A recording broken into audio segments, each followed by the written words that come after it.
Welcome to Real Life with Jenny. My name's Jenny Sanparatna. Grab your favorite drink, get yourself a snack, and we will get started. Today I have mango peach tea from Lipton, and I'm telling you it is delightful, so yay. And I have some bagel bites. So they are like little bagels with pizza toppings on top. Not so great, but you know what? Food is food. So here we go. Let's get real. This past weekend, we had the opportunity to speak at 4 different churches, and it was a whirlwind. I will be completely honest with you. I am still exhausted. My legs are still like jello because I do the driving, which is just fine, but my legs are still like jello, and I am still emotionally a little spent. But I learned something on this trip that I wanted to come on and share with you before I forgot. So here we are, half glass full, empty. It's half of something, let me tell you. But so we are driving along, and it was over 1,000 miles last weekend. And so we're on the road a lot. We actually did all the way to northern Minnesota, over to Fargo, and then down into Wisconsin, through the Twin Cities into Wisconsin. So it was quite a trip. Now, we spent a lot of time, we listened to an audiobook, we did a lot of chatting, we did worship music, because it was just my husband and I. So there we are. Did we solve the world's problems? Maybe a couple of them, Not all of them, but a couple that needed to be solved in our own life. Now, at one point, we're driving down a highway between Wisconsin and Minnesota, and it is the main fairway. You're going 70 miles an hour. So that is the speed limit. The speed limit is 70 miles an hour. Now, I was going 73 miles an hour, and my cruise control fluctuates between 72 and 74, but I set it at 73. So I think I was probably going 73 to 74 in this time period that I'm about to explain. Yes, we're dealing with another car situation. And Jenny speeding once again, but only 3 miles, right? So here we are. Whether you can call that speeding or not, I'm not sure. That you can deal with on your own. But I'm driving along, and it is a large semi-population road. So there are a lot of semis on this truck. Really huge trucks. If you're not from the U.S. and you're not familiar with a semi, they are ridiculously large trucks.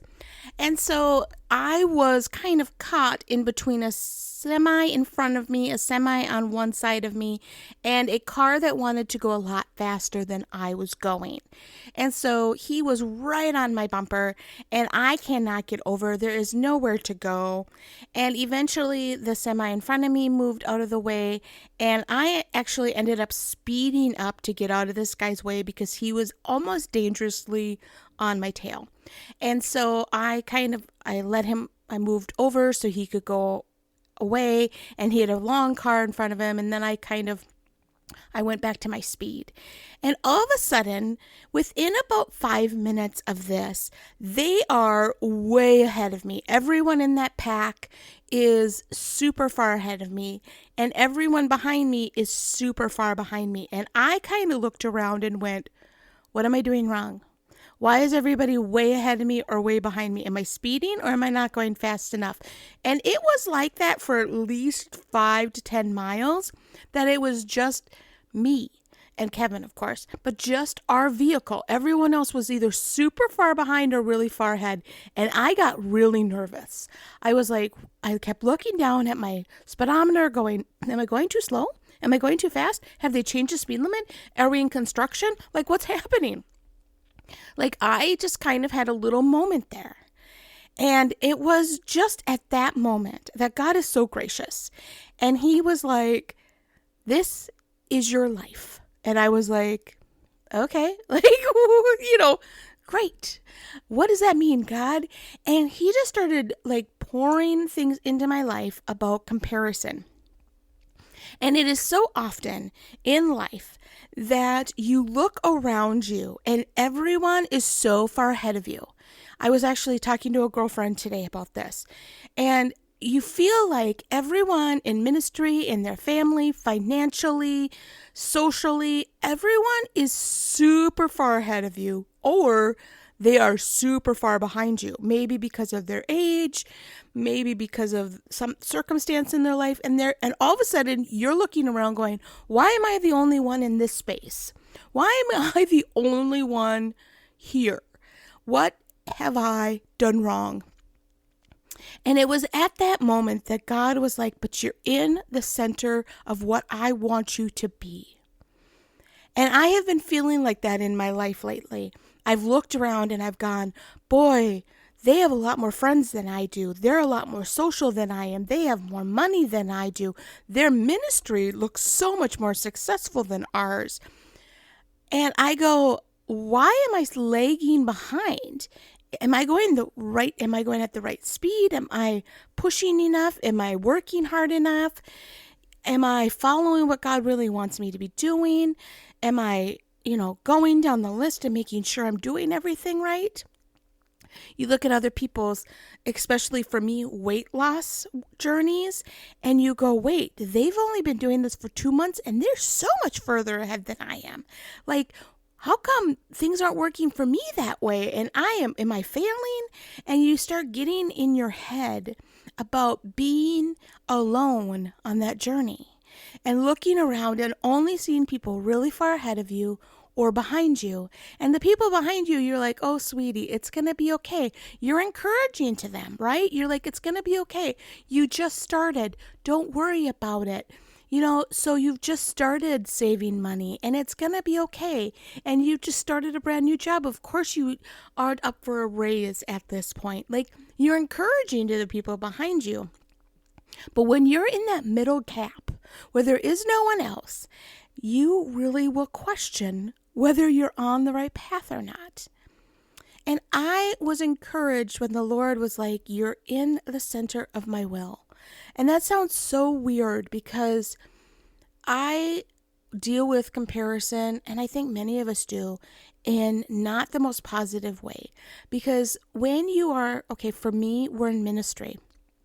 And because we're evangelists and we're on the road every weekend, no one really knows what you're doing. You're it's a very invisible ministry. Not a lot of people go, oh, wow, look at them. They are going after God. No one sees it. Like, you're just kind of in your own little world doing your own thing, and it is very lonely. And you look and you're like, oh, look at those other people. Like, they have a church and it's flourishing and it's amazing, and people are giving them kudos.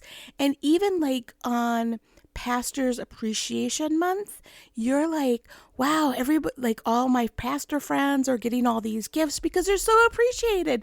And yes, they should be. Like, appreciate your pastor, appreciate his wife. They are amazing people and they're doing amazing things. But when you're in the middle, like I was in that traffic situation, and you're alone, because that's what your ministry calls you to be, is we go to a church, we show up, we do ministry, God moves, and then they're like, who was that person that spoke here? Do you remember their name? No, I don't remember their name either. We went back to a church just recently that we go to quite often, and they're like, I think I've seen you before. And I was like, yes, my husband's speaking. They're like, oh, I thought you were a visitor that has been here a couple times before. And I'm like, yes, I am. I'm a visitor that's been here a couple times before. And you know what? There are so many applications to that in your own life that no one sees you. When you're raising young children, it is the time in your life when you feel the most invisible. You feel like nobody sees you. Nobody sees the times that you've cried in the car, the times that you have just been like, Lord, I can't do this anymore. Someone needs to take a nap in this house. And if it's not me, it needs to be someone else. Like, the children need to be sleeping.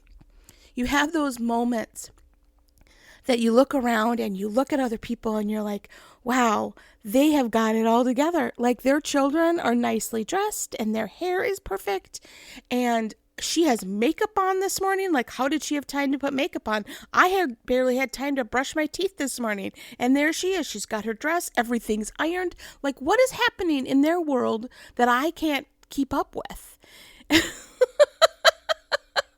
Okay, have I lived there? Yes, I have. I have been there. Mine's 18 now, and I still go, how do those parents have time for that kind of thing? I don't know. And you just feel behind, and you feel left out, and you feel like everyone else at work is getting an attaboy and way to go, and you're working just as hard as they are. Nobody's noticing. And you're going, but what about me? What about me? What about me?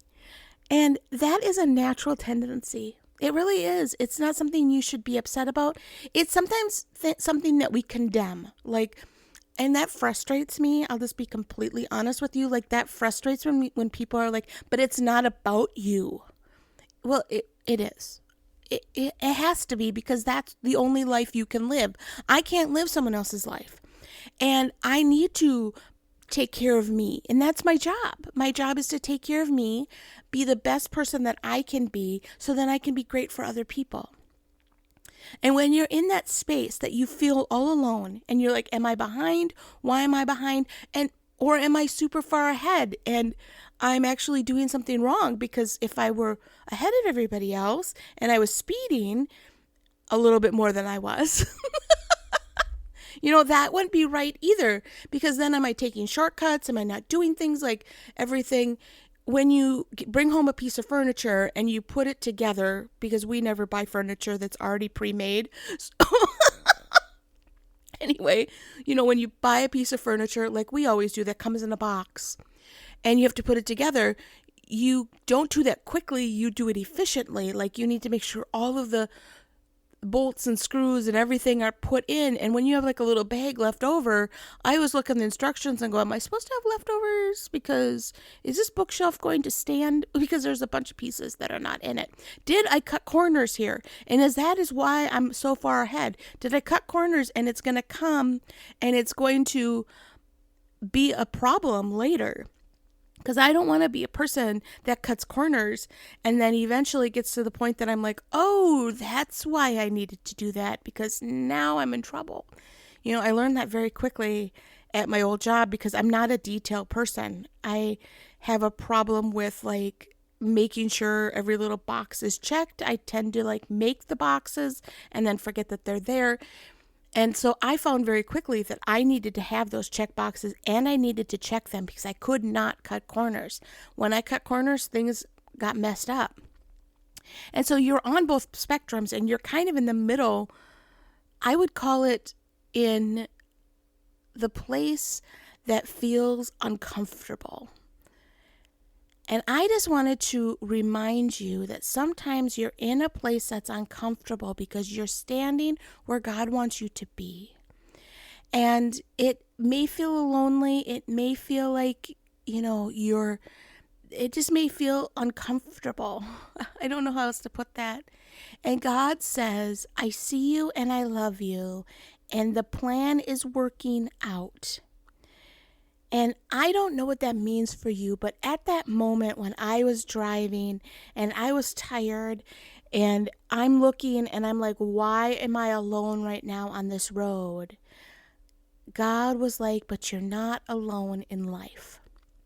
I am walking through the valley with you. He will walk up the hill with you. He will walk down the hill with you. He will be at the top of the mountain and in the dark valleys. He is with you all of the time. Even when you look around and go, why are they so far behind? Why are they so far ahead? What am I doing wrong? And that for me was the moment of checking in with God and saying, God, am I behind? Am I behind on something that you want me to be pushing harder? I have to be honest, at that point, I was like, Lord, please may I not have to push any harder, because I'm exhausted. Lord, am I cutting corners?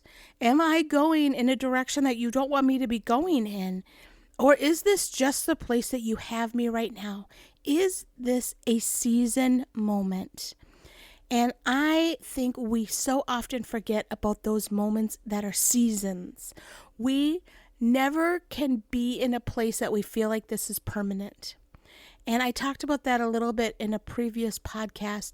But the permanency of anxiety and the permanency of things that we deal with are not permanent. They are temporary, whether they're temporary here in our lifetime or they're just temporary in life in general, and in heaven they will be different. I'm not sure. So last night I actually wrote this on a social media post because I was exhausted. Like, my legs are still cramping from driving. My body is just worn down. And I had a cancellation for a women's event. And I was just like, Lord, I don't know if I can keep going.